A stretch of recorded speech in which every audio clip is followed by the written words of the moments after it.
Salut ma famille, c'est Chrono Data, j'espère que vous allez bien. Alors ce mois de novembre il vient de se terminer, et comme pour tous les autres mois, je vais vous donner mes déceptions et mes satisfactions des joueurs africains sur ce mois-ci. Alors pour ce mois de décembre, à la fin du mois de décembre, je vais ressortir une vidéo aussi des top et des flops, mais ce sera pas sur le mois de décembre, mais ce sera sur l'ensemble de l'année 2023. Et pour aujourd'hui, je vais m'intéresser, comme je vous disais, aux satisfactions et aux déceptions de ce mois de novembre. Alors pour commencer avec les flops, avec les déceptions que j'ai pu avoir sur ce mois de novembre, encore une fois je rappelle que ça veut pas dire que c'est les joueurs les plus mauvais, ça veut dire tout simplement que c'est les joueurs qui ont le plus déçu. Ça peut être des bons joueurs, des grands joueurs, mais qui ont déçu sur ce mois-là. Et justement, on va commencer avec, pour le coup, un très grand joueur africain qui pour moi m'a déçu énormément sur ce mois de novembre. Et c'est tout simplement Sadio Mané. Alors j'en avais déjà parlé justement après le match contre le Togo, pour vous dire à quel point j'étais très déçu du match de Mané contre le Togo, avec des occasions ratées, avec un manque d'impact et de créativité dans le jeu, avec vraiment une grosse difficulté de créer vraiment du danger, avec beaucoup de mauvais choix sur ce match-là. Bref, je vais pas revenir sur le match de Mané contre le Togo, j'en ai déjà assez parlé dans mon débrief, je suis déjà assez revenu justement, rien que sur l'occasion qu'il avait ratée dans un but quasiment vide face au Togolais. Mais tout ça pour dire que justement, pour moi, ce match de Mané contre le Togo, c'était peut-être le match le plus important et le plus gros match qu'il aurait pu jouer sur ce match de novembre. Parce que, voilà, il joue pas forcément dans le plus grand championnat qu'on puisse connaître, il va pas affronter les plus gros adversaires, que ce soit dans son championnat saoudien ou même en Ligue des champions asiatiques. Et là, pour le coup, je pense vraiment que ce match contre le Togo, c'est peut-être le plus gros rendez-vous de Mané sur ce mois de novembre. Et quand on voit qu'il n'a pas été au rendez-vous, quand on voit qu'il est passé totalement à côté, et que en plus de ça, quand on regarde même en club, faut savoir que sur l'ensemble du mois de novembre, il dépasse pas une passe décisive. Et ça, je suis désolé, mais c'est pas concevable.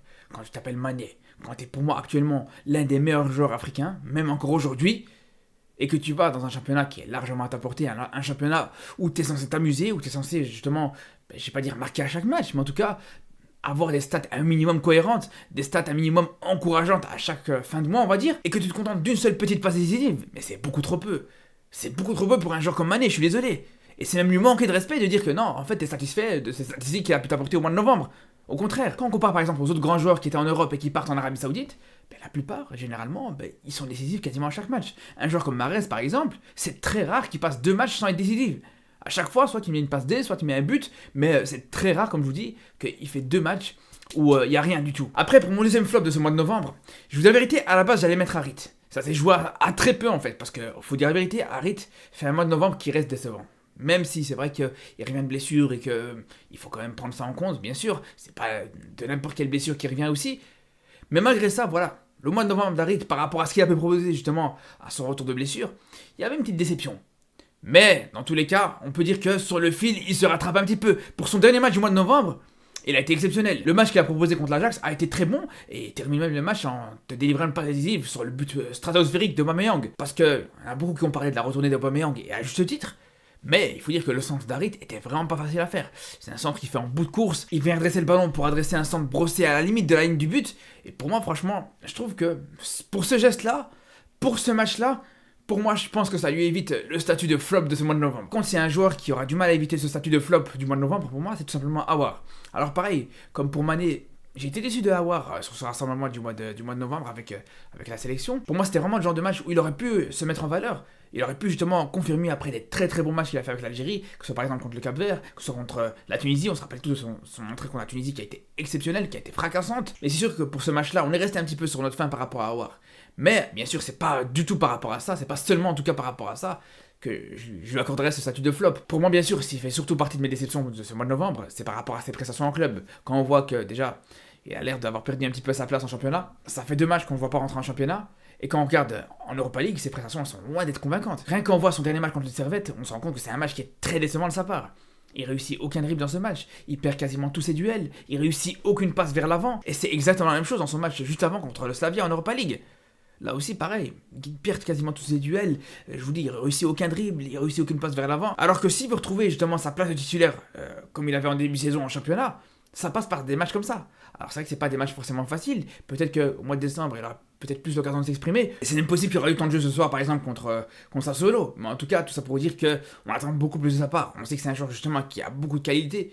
Pour moi, même s'il a été beaucoup critiqué sur cette dernière saison à l'OL, moi je pense que ça reste quand même un joueur qui est quand même incroyable. On se rappelle bien sûr de son année 2020 qui a été stratosphérique, le fameux final 8 où il a été exceptionnel.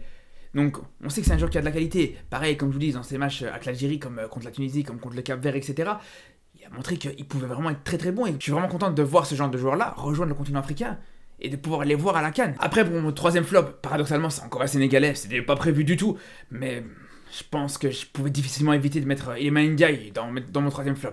Après, dites-vous les Sénégalais, si peut-être que vous avez beaucoup de flops, c'est pas forcément parce que j'ai quelque chose contre vous, mais c'est tout simplement parce que c'est vrai que vous avez beaucoup de joueurs en Europe, vous avez beaucoup de joueurs sur qui on a des attentes énormes, donc c'est peut-être aussi pour ça que on a plus tendance à trouver des flops chez les joueurs sénégalais. Mais tout ça pour dire que voilà, pour le coup, comme je vous dis, Iliman Ndiaye, c'est vraiment un joueur qui m'a séduit énormément à la Coupe du Monde 2022. Et j'avais vraiment hâte de le voir à l'OM, j'avais vraiment hâte de voir ce qu'il a proposé dans ce projet marseillais.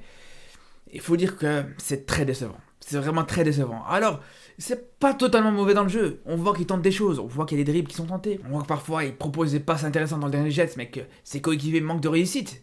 Donc, on ne dit pas qu'il propose absolument rien. Mais ça reste beaucoup trop léger. Ça reste très léger par rapport à ce que tu peux attendre de lui. Quand on sait qu'il a peu été décisif dans un match de plus mois de septembre contre Monaco, mais c'est clair que tu peux que être déçu de lui. Tu peux que attendre beaucoup plus de lui. Parce que pour ceux qui ne le savent pas, on parle pas de n'importe qui. On parle quand même du troisième meilleur passeur de Championship la saison dernière. On parle d'un joueur qui était dans le top 10 des meilleurs buteurs de ce championnat-là. On parle d'un joueur qui était clairement l'un des joueurs les plus décisifs en Championship la saison dernière. Et là, de voir qu'il passe quasiment 2 mois sans être décisif, on se pose des questions. Alors peut-être qu'il a besoin d'un déclic, peut-être que c'est mental, peut-être que le problème, il vient d'une certaine pression, parce qu'on sait qu'il joue dans son club de cœur, on sait que ça fait longtemps qu'il voulait jouer à l'OM, on sait que c'est le club qu'il supporte depuis son enfance. Peut-être que c'est ça qui joue un petit peu au niveau de l'aspect mental, mais dans tous les cas, il doit vraiment réussir à être beaucoup plus décisif, beaucoup plus efficace. Il doit être beaucoup plus adroit dans le dernier geste. Parce que sinon, ça va être très compliqué, parce qu'on sait très bien que à partir du moment où tu fais perdre patience au club, aux supporters, au coach, à l'OM, tu rentres dans une spirale qui va commencer à devenir très négative. Et ça serait vraiment dommage, parce que moi je suis persuadé que c'est un joueur qui a les qualités de vraiment s'imposer et d'apporter énormément à cette équipe de l'Olympique de Marseille. Sinon, pour ce qui est des tops, je vous avais dit que j'allais parler d'un Sénégalais, et là je suis obligé de parler de Nicolas Jackson. Alors là, franchement, ce joueur, ce qu'il propose depuis le début de saison, c'est quand même incroyable. C'est quand même très fort.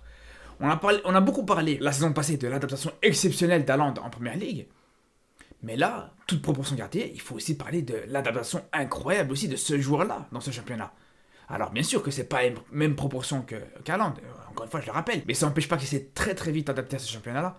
Il s'est adapté très vite à cette équipe de Chelsea, où c'est très compliqué de s'adapter, faut dire la vérité. Beaucoup de joueurs, beaucoup de grands joueurs sont passés par là et ont eu du mal à s'adapter directement. On sait que c'est un environnement très difficile. Et justement, quand on voit la spirale dans laquelle Chelsea est en train de se mettre, cette spirale positive, mais il faut dire la vérité, c'est en grande partie grâce à cet homme. C'est un joueur qui vient d'arriver dans ce championnat, c'est un joueur qui vient d'arriver dans ce club. Et là, pour le coup, il commence déjà très fort, faut dire la vérité. Le mec est déjà à 6 buts en championnat, il est dans le top 10 des meilleurs buteurs, il a ex-aequo avec Saka au classement des buteurs. Et Saka, c'est quand même le meilleur buteur d'Arsenal. Et Arsenal, ils sont actuellement leaders du championnat au moment où je vous parle. D'ailleurs, il y a une statistique très intéressante qui montre à quel point l'adaptation de Jackson elle est vraiment très rapide. C'est tout simplement le fait que le mec, c'est le seul joueur dans le top 10 des meilleurs buteurs de Première Ligue à en être à sa première saison en Première Ligue. Donc ça montre vraiment l'adaptation, comme je vous disais, qui est incroyable de sa part. Après, voilà, je profite justement de parler de son adaptation, de parler de l'ensemble de son début de saison. Mais comme je vous dis, si je le mets dans les tops du mois de novembre, bien sûr, c'est parce qu'il a performé sur ce mois de novembre-là. À partir du moment où le mec il te met un triplé contre Tottenham et qu'il marque contre City, je pense qu'on peut s'arrêter là. Après, c'est vrai qu'il y en a beaucoup qui peuvent remettre un petit peu en question ces matchs dans le contenu. Ils peuvent remettre en question sa qualité, balle au pied, etc. Mais ça n'empêche pas que là, on a affaire quand même à un joueur qui fait tout simplement ce qu'on lui demande de faire. Le travail qu'il doit faire, il le fait. Et il faut se rappeler, on dirait peut-être pas, mais il faut se rappeler qu'il est très jeune aussi. C'est un attaquant qui a seulement 22 ans, c'est très jeune pour un numéro 9. Et je pense que ça montre qu'il a une grosse marge de progression. Le temps qu'il va s'adapter encore plus en Première Ligue, le temps qu'il va encore plus s'acclimater à ce championnat-là. Pour moi, vraiment, je pense que ça peut être de très bon augure pour les prochaines saisons. Mais en tout cas, voilà, ça n'empêche pas que pour moi, vraiment, c'est l'un des tops de ce mois de novembre. Après, un joueur que je suis obligé de mettre dans les tops aussi, c'est Alain Dingra. Quand on a vu justement son rassemblement du mois de novembre avec la Côte d'Ivoire, qui a été exceptionnel contre les Seychelles, et qui a confirmé encore contre la Gambie, même s'il n'a pas été décisif contre la Gambie, c'était encore une fois très beau. Ce qu'il a proposé justement, que ce soit à gauche, que ce soit à droite, justement, ce que j'aime bien aussi chez ce joueur-là, c'est sa polyvalence, sa capacité à jouer à droite comme à gauche, sa capacité à être très remuant, sa capacité à percuter. Franchement, c'est un joueur qui est exceptionnel. Et ce qui lui vaut pour moi son statut de top, déjà pour commencer, c'est ses matchs avec la Côte d'Ivoire. J'en avais parlé dans mes débriefs des matchs contre les Seychelles et contre la Gambie. Ce joueur a été incroyable. Ça, c'est une première chose. En plus de ça, en Europa League, il te donne les 3 points contre l'Ajax. Il te met un but, une passe décisive. C'est lui qui a donné justement cette première place à Brighton. Et comme si ça suffisait pas, on est obligé de parler, bien sûr, du but qu'il met contre Sheffield. Le but stratosphérique qu'il met contre Sheffield, malheureusement je peux pas vous le diffuser ici sur YouTube, je vous conseille d'aller le voir. Le mec il fait un slalom sur son côté gauche, il passe en revue toute la défense de Sheffield pour aller finir cette action quasiment à lui tout seul. Déjà j'ai envie de vous dire, pour moi c'était un très très beau but, mais surtout, c'est pas juste pour moi, parce qu'il a été nominé pour être le meilleur but de ce mois de novembre. Et pour le coup peut-être que c'est un joueur que vous connaissez pas encore, mais c'est clairement un nom à retenir, je vous le dis. Son nom à lui, il faudra vraiment le retenir, et j'ai hâte justement de le voir à la CAN. Pour moi, il pourrait vraiment régaler dans cette compétition. En plus de ça, ça sera chez lui, il sera dans les meilleures conditions, etc. Donc vraiment, j'ai hâte de le voir. Après, pour terminer en termes de flop, c'est plus marrant. C'est plus marrant. Je pense qu'il sera là chaque mois. Je pense que tu pourras plus le retirer. Mohamed Salah, encore une fois, il est présent. Il est encore une fois présent et t'es obligé de le mettre. Le mec, il te met un quadruplé avec l'Egypte. Alors ok, c'était seulement contre Djibouti. Mais il est décisif à chaque match. Je crois sur ces 4-5 derniers matchs, il est décisif à chaque fois. Soit tu mets un but, soit tu mets une passe décisive. Il y a sa passe décisive contre City, il y a son doublé contre Brentford. Il y a son but contre Lask, même si c'est juste un but sur le penalty, mais même son match qu'il fait contre Lask en Europa League, encore une fois, il est très bon, il n'y a absolument rien à dire. Et de nouveau, voilà, il est toujours là, il est toujours présent, justement, dans les meilleurs buteurs de Première Ligue. Il est toujours là pour porter cette équipe de Liverpool, pour porter aussi sa sélection. Donc vraiment, qu'est-ce que vous voulez qu'on dise de plus par rapport à ça là? Qu'est-ce que vous voulez qu'on rajoute là-dessus? Je pense à chaque fois, si on devait parler de lui, de tout ce qu'il te fait, à chaque fois, il faut une vidéo entière où ce que tu parles que de lui. C'est pas forcément le but, surtout que c'est pas la première fois qu'il sera dans mes tops. Après, est-ce qu'il sera dans les tops des meilleurs joueurs africains de l'année 2023? Dans la vidéo que je sortirai à la fin du mois, je pense que ça reste à voir, on verra. On va regarder le suspense. Et personnellement, j'ai pas encore vraiment mes tops en tête, donc ça pourrait être le cas, comme ça pourrait pas être le cas. On verra. En tout cas, voilà, j'espère que vous avez aimé cette vidéo. On se retrouve très très vite pour reparler du football africain sur ce mois de décembre. Avec la CAN qui arrive, il y aura énormément de choses à dire. Donc je vous dis à très très vite, et surtout d'ici là, prenez soin de vous.